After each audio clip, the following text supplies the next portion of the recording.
Get to the chopper now! Time to get back to the chopper, because we're going to be doing a quick look into the Gear2Play Sky Helicopter.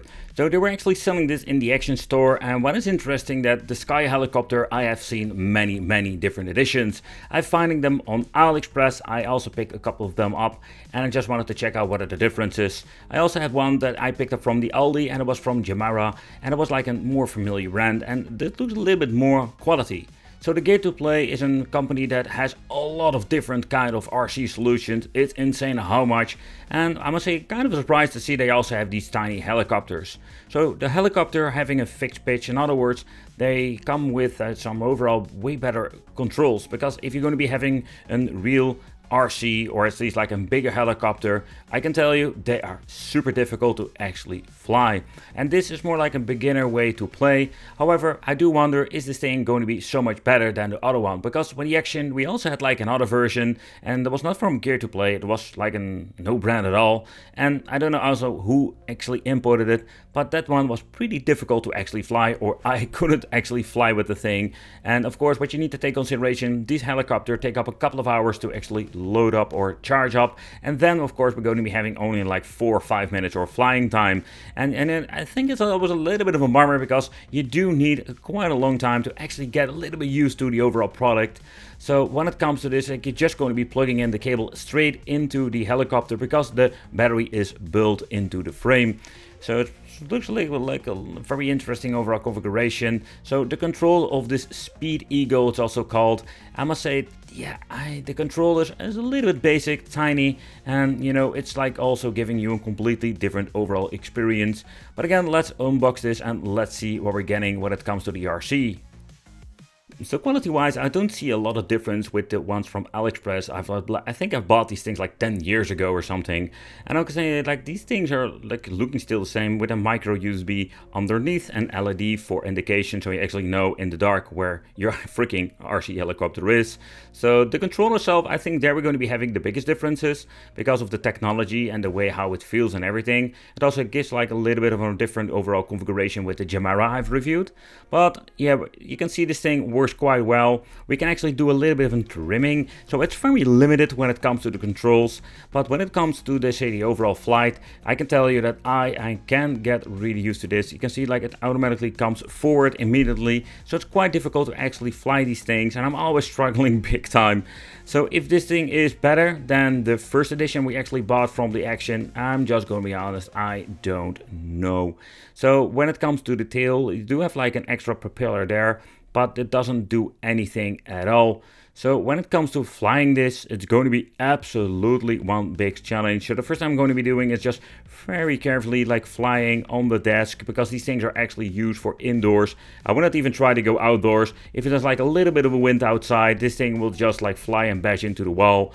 So, and again, for indoors, be careful with it too, because you can, let's say if you have something of a valuable thing going on, it can actually damage it because of the propellers. It's all made of plastic, but it can still leave scratches. So also be very careful with these things. So the manual itself explains a little bit how everything works, but you know, when it comes to the control, there is nothing much you can actually do. So the overall configuration and also the control feel, it's okay, you know, it's okay. It's not like the best quality out there. It gives like an explanation how you need to turn left and right, and how all the other functions are from the Sky Helicopter. The older model still utilizes a micro USB, not a big fan of it, because even, okay, let's see, can I even stick this thing in? There is an LED or something over there. Okay, there we go. Yep, okay, it's turned off. I don't see any indication. I think at the right I didn't see like a tiny red light. Okay, so let's plug this thing in, micro USB. Let's plug it into the charger. You can use like a minimum, I think it's like 2 amp or so. You don't need a fast charger. Yeah, there we go. There's the LED, and it will actually indicate that it's charging. So yeah, now wait for hours and hours, and then we can actually try another attempt for see how this thing fly. So one thing to be sure, if you're going to be looking into the RC helicopters, you know, you can buy 5 of them, and in total you can maybe fly for 20 minutes and then charge all of them, because there is no interchangeable lithium battery. And I do wonder, like, if it's breaking down, like the lithium battery is broken, I think you can just completely tear it down, and maybe you can find somewhere like a replaceable battery. But you know, it feels more like a buy and throw away RC toy if you ask me.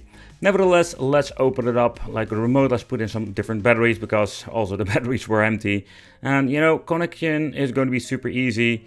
It's like the way you can just connect to your RC car, and this is like super easy. If it doesn't fly, what you need to do is actually put the lever down, then up down, and it will activate the overall configuration of the RC helicopter, which you can see over here. It doesn't do anything. Now it's activated because it's in the down position.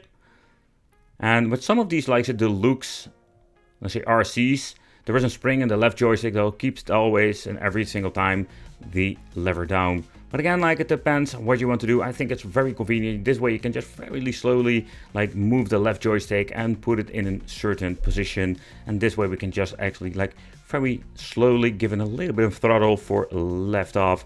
Nevertheless, it has been charged up now. Let's see if we can do a little bit of flying again. So that's activation. And whoa, this thing, you know, there was a little bit of dead zone. That's how I feel. Like, there we go. There we go.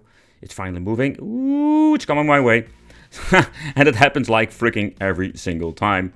Nevertheless, flying with this is absolutely fun, but it's not going to be like an easy task, and the charging times are absolutely horrible. So for me, like, I do enjoy myself flying with these RC helicopters, but they're like so difficult. I personally like to check out those drones too. Let me know in the comments, what do you think of these tiny RC helicopters? Do you think they're fun? Thank you all for watching, and it would be great to see you in the next video.